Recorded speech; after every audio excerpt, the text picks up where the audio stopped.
months. Siyempre wala pa ring update sa makina.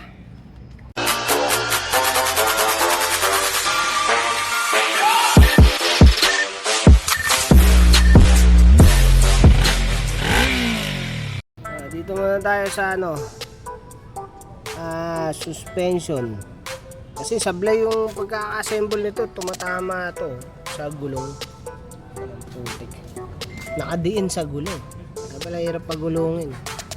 Tumingin ako sa internet nito. Yan, baka makatulong yung mga ganyan. Para maikabit na ng maayos tong hanip na to. Problema pa rin, putik. Ito, tong part na to, yan. Yung mahabang rod. Mahabang rod. Ito nakakabit Kaya pala hirap ang putik. Dapat dito siya kukonekta dito. Kaso ano nangyayari?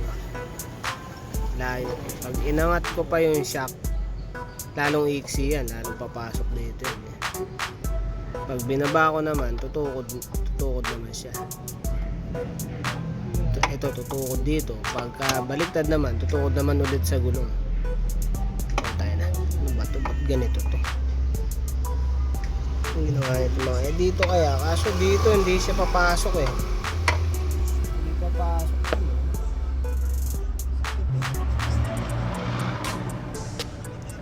Ganito to.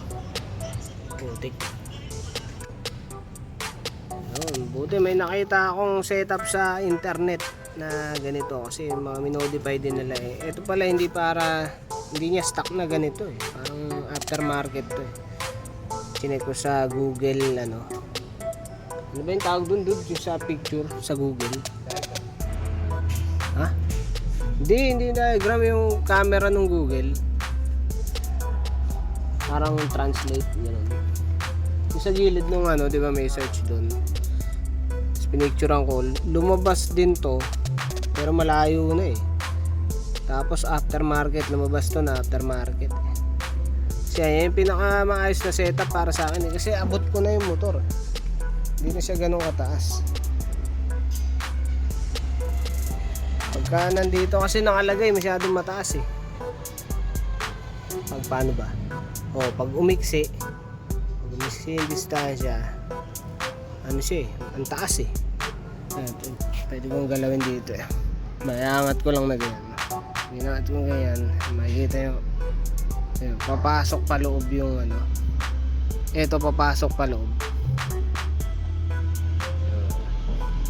Pag ito nilipat ko naman dito, tataas naman na sobra yung motor. Hindi, bababa pala na sobra. Pag ito nilipat ko dito, bababa na sobra yung motor. Kaya ito yung pinakamaayos kaso medyo masigip doon. Kaya siguro grinderin ko lang ng konti. Yung tama lang para sumot yung kapal na ito. So kaya ito grinderin ko pala para sumot.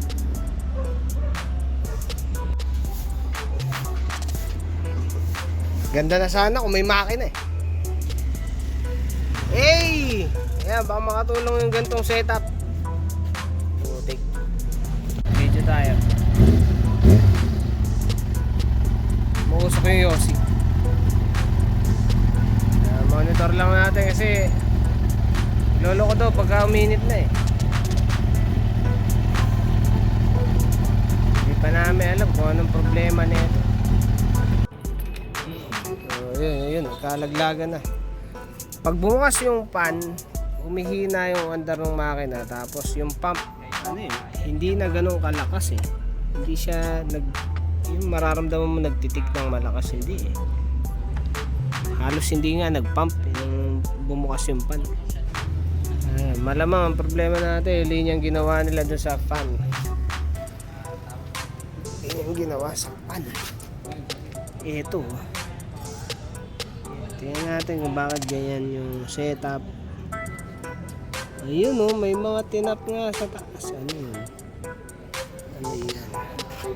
Tingnan natin ba't ganyan.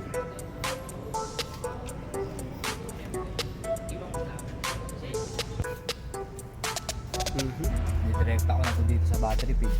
Ba't mo didirekta? Meron ka naman rekta dyan. Alin, ito? Dito na lang kunin. Hindi, ano yan? Trigger yan. Yan yung pag inon mo, meron. Oo nga. Yun na lang kulang nito eh. Yung magsusupply sa pan.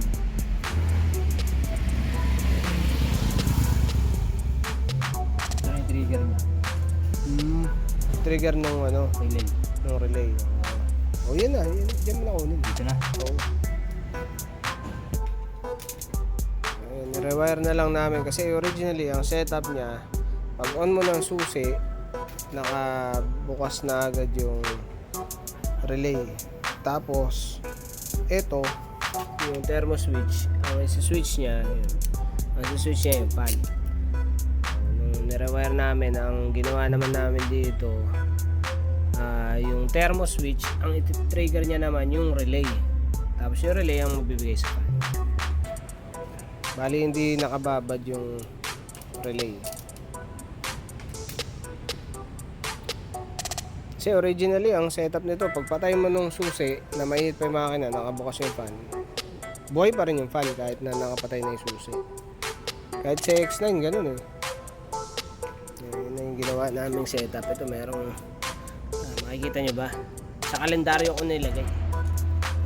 Ignition, tapos thermo switch, papunta ng coil ng ano yan, relay, tapos ito yung switch, blue black.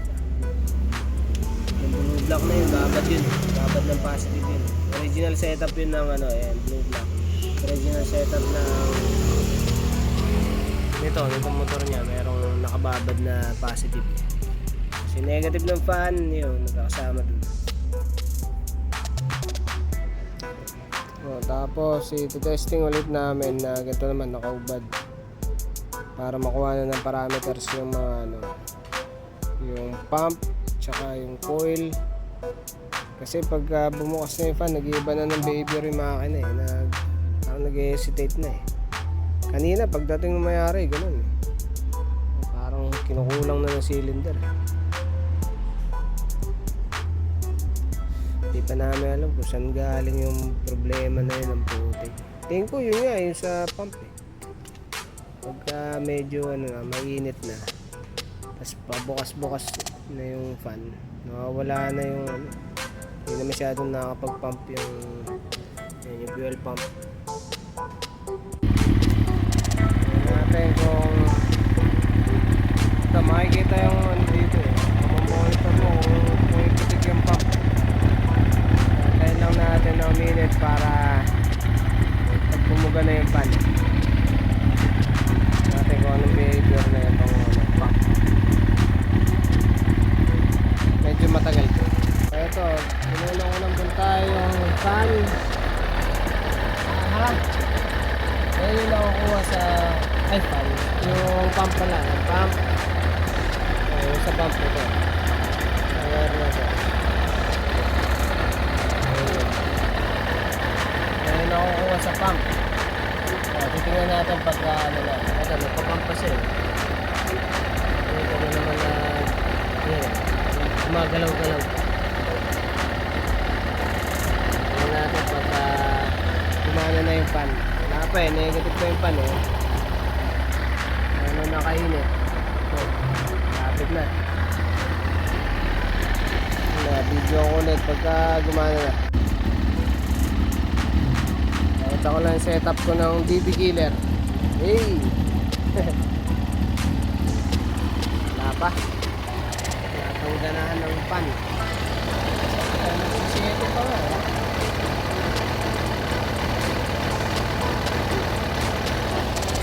Ito naman. Sa kainit. Yung mainit.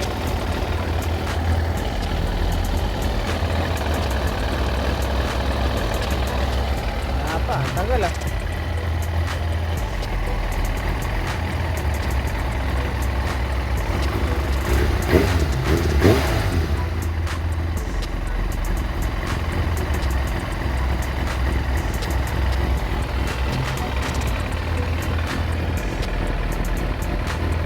Pag nag-ilang bars na gano'n, 5 daw. Tagal. Tuloy na yung pan. Ano, hindi na pumatong ng G's. Sana, hindi na ayun, no? Hindi na bumabagsak yung pump. Lagyan natin yung pump na sa ayun, pump pa naman eh. Tayo pa natin. Bumabagsak na siya eh, no? Ay, nag-G's pa yan.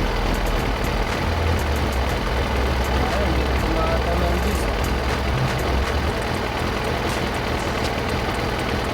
Pump pa naman. Hindi pa siya nag-ano eh, hindi pa nagbabago ng behavior yung makina eh.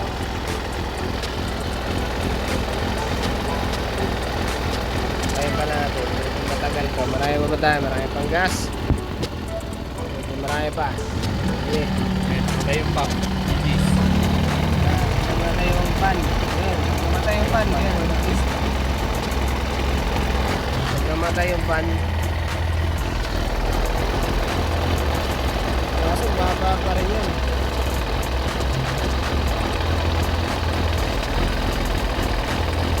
Kaya natin hanggang mamaya-maya pa. Kasi pagka medyo mainit na yung makina, pag may na hindi yung fan,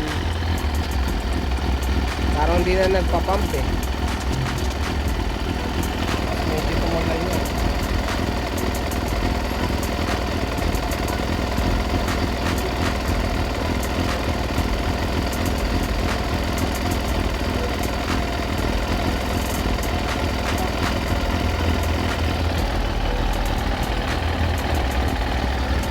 Antay pa. Ayun, mukhang nadali na namin yung problema kasi ito nung tinanggal namin tapos sinipplyan namin ng positive negative galing battery, sinipplyan namin yung pump, lumakas yung tunog nito eh, talagang pak mga ganun na siya eh. Tapos to medyo bumilis. Ayun, baka nga mababa na yung nakukuha nitong pump kasi sobrang baba nung nare-read, parang na lang 9 na lang, average na lang ng 9. Gawin natin, supply na lang natin to itong pump. Kinakapos ng positive, negative goodies stingy.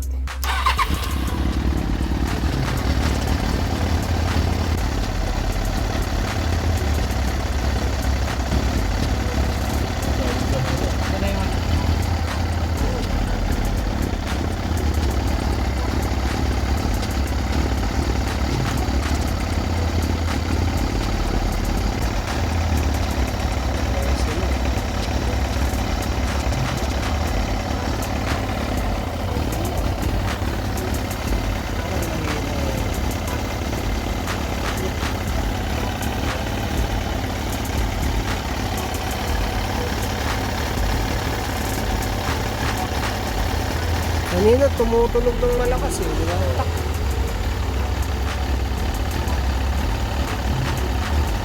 Pero mabilis na to. Yung interval. Oh, mabilis na yung interval niya. Oo nga, bumilis.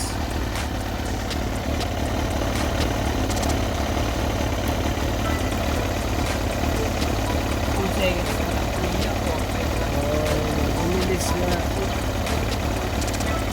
Ay, mukhang nasolusyonan na yung problema, putik.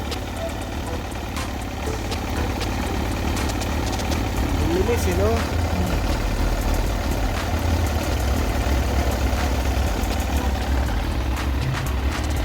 Sige, pwede na i-road test to. Ay, hindi, hintayin natin bumukas yung pan pala. Ito yung pan.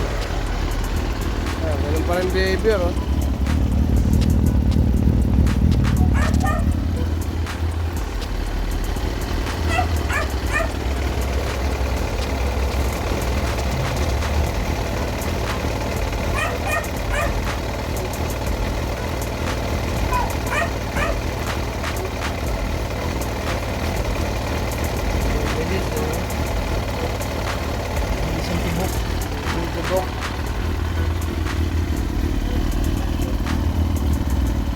Sara na natin to.